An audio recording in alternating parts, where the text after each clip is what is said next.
KPBS On Demand is supported by the San Diego County Toyota dealers, presenting a new 2025 Corolla. With classic styling, available 10.5-inch touchscreen display, Toyota Safety Sense 3.0, and more. See your Toyota dealer for all Corolla options. The San Diego County Toyota dealers. We make it easy.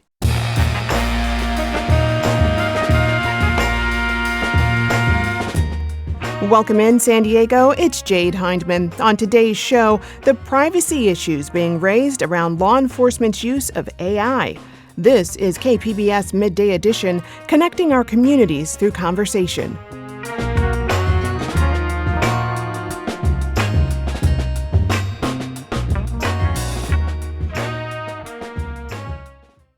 Artificial intelligence is everywhere. It's used at work, in schools, and even our government agencies. The Chula Vista Police Department is joining cities across the country using AI to write police reports. And several San Diego County police departments are using AI-powered drones to support their work. All of this is bringing up questions about privacy and surveillance. So we wanted to have a conversation about the ethics of AI in public agencies. Joining me now is David Danks. He's a professor of data science, philosophy, and policy at UC San Diego. Professor, welcome back to Midday Edition. Thanks so much for having me. Glad to have you here. So when AI is introduced in public service, like policing, what kind of ethical questions come to your mind?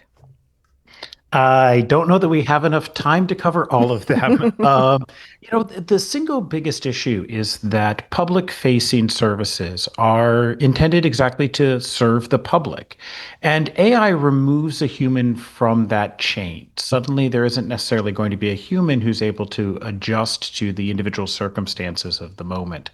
So what we really worry about when AI moves into the public sphere is that we lose the ability to adjust to unusual circumstances, but also that some of our past historical practices, things that might have led to bias or to increased surveillance and intrusion on our privacy, that those are going to be supercharged by AI precisely because you don't have to hire any more people to do it. Once you've got one AI, you can use it everywhere, as opposed to humans who take time to train. And tell me more about that. I mean, is there a way to train AI, to train the bias and biases out of AI? A lot of people will say that there is, but not really. AI is in many ways, I think, best thought of as a reflection of us humans.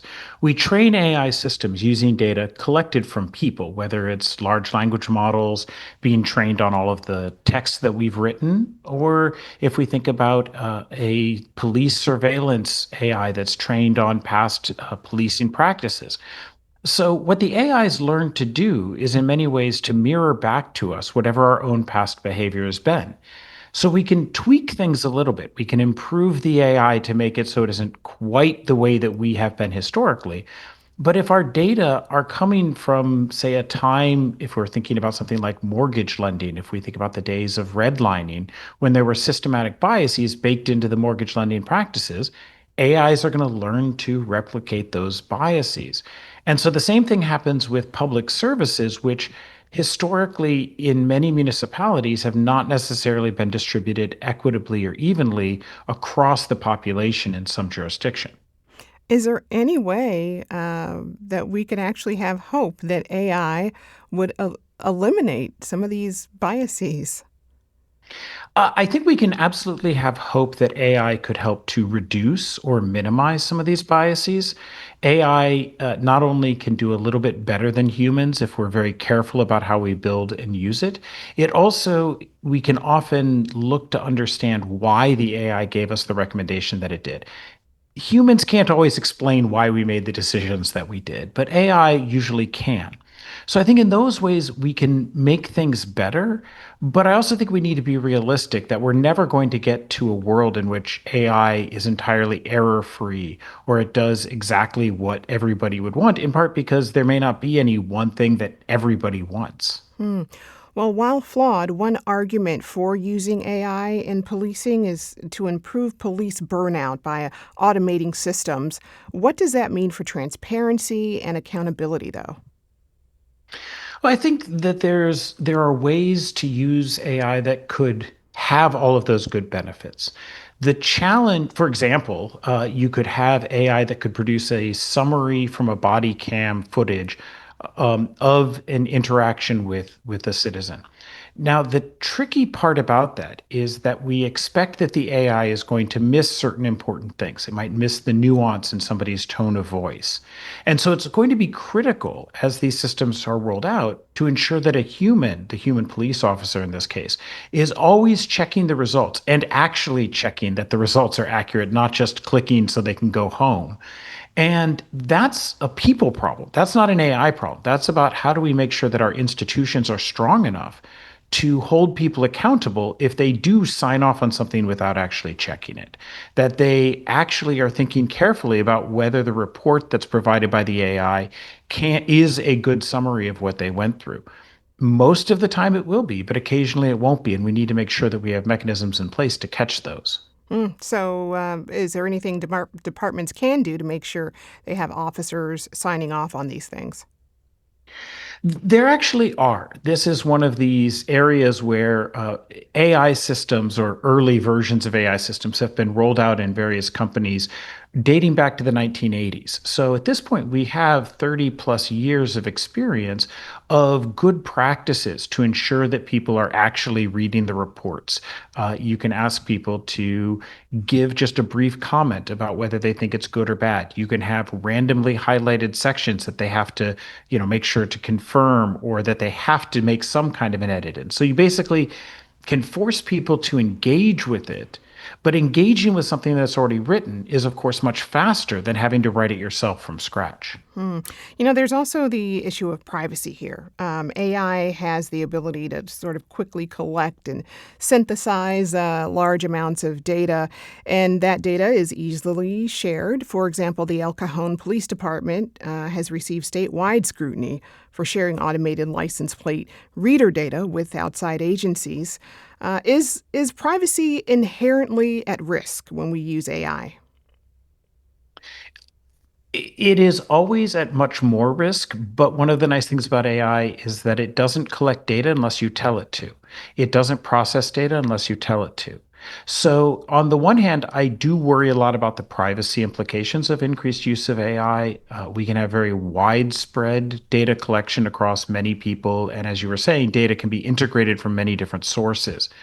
At the same time, AI gives us a very clean way of enforcing the legal privacy restrictions that are often already in place. In many cases, when we look at privacy violations over the years, what we see is that there are people who have simply been unaware of the law or have misinterpreted the law. Whereas with AI, we can actually use the technology itself to enforce some of the privacy restrictions, whether it's by automatically blurring faces in video feeds or by ensuring that data are deleted after a certain time or other mechanisms, often under the heading of what gets called differential privacy, which is a technical notion that can actually improve our privacy. AI, is also being used in other professions like healthcare. What are some of the questions we have to contend with there?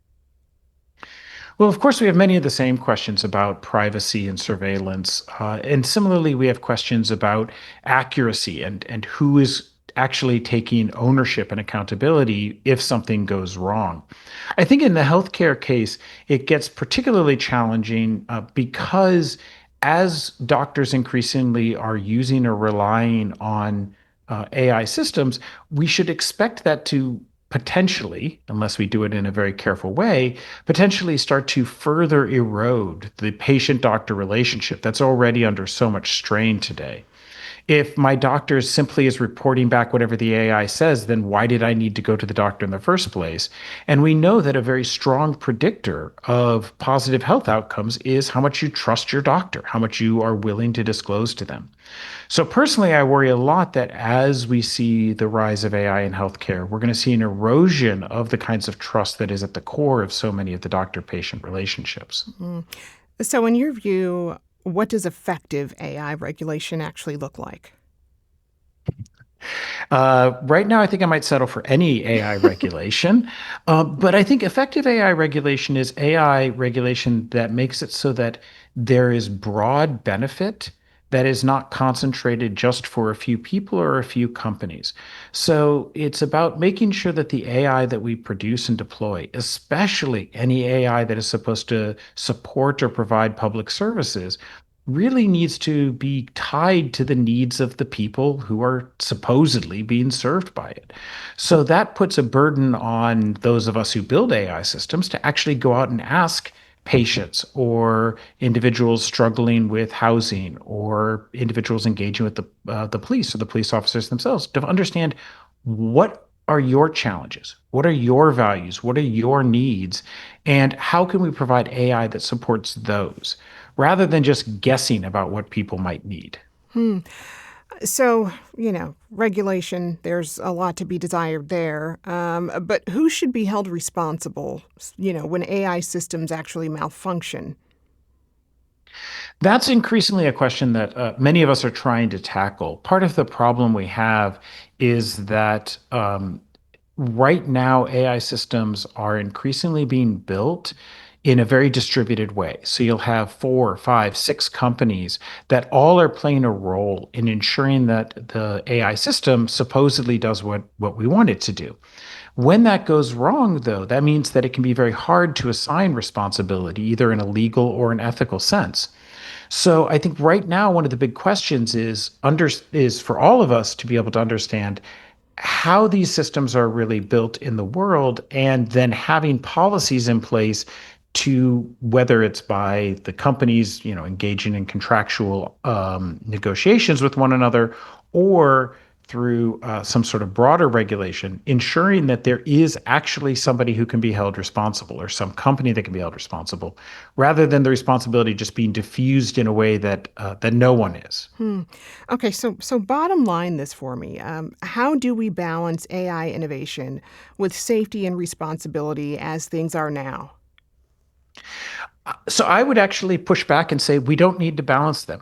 Part of what it is to be effective is to maintain safety and security, but also maintain privacy and confidence and trust in the systems. I think sometimes there's this view that AI is a thing that gets built, and then after the fact, we can have it have these good features like be privacy preserving. But first, you have to build an effective AI. I think effective just means you're supporting people in what it is that they need. You're supporting people in their everyday lives. And that just is to be thinking about all of these things from the very beginning.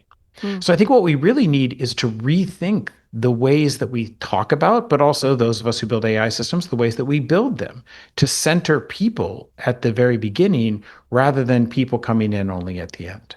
You'd think it'd be obvious, but great advice there. I've been speaking with David Danks. He's a professor of data science, philosophy, and policy at UC San Diego. Professor, thank you so much. Thanks for having me.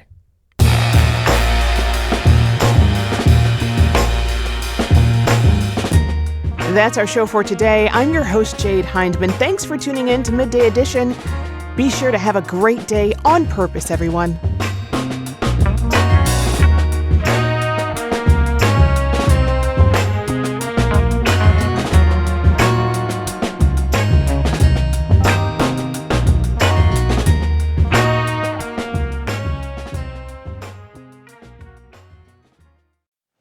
Here in Southern California, we know all too well the devastation wildfires can cause. That's why our mission is to stop the next one before it starts. I'm Brian D'Agostino, leader of SDG&E's Wildfire and Climate Science team, and we've built one of the most advanced wildfire prevention programs in the country, with a team of world-class meteorologists using artificial intelligence and real-time weather data, all to help keep our communities safe. We're also building a stronger grid and using public safety power shutoff when necessary because, believe me, I've seen firsthand how unpredictable wildfires can be. But here at SDG&E, we face that uncertainty head-on to help keep you safe. Learn more at sdge.com/wildfire safety.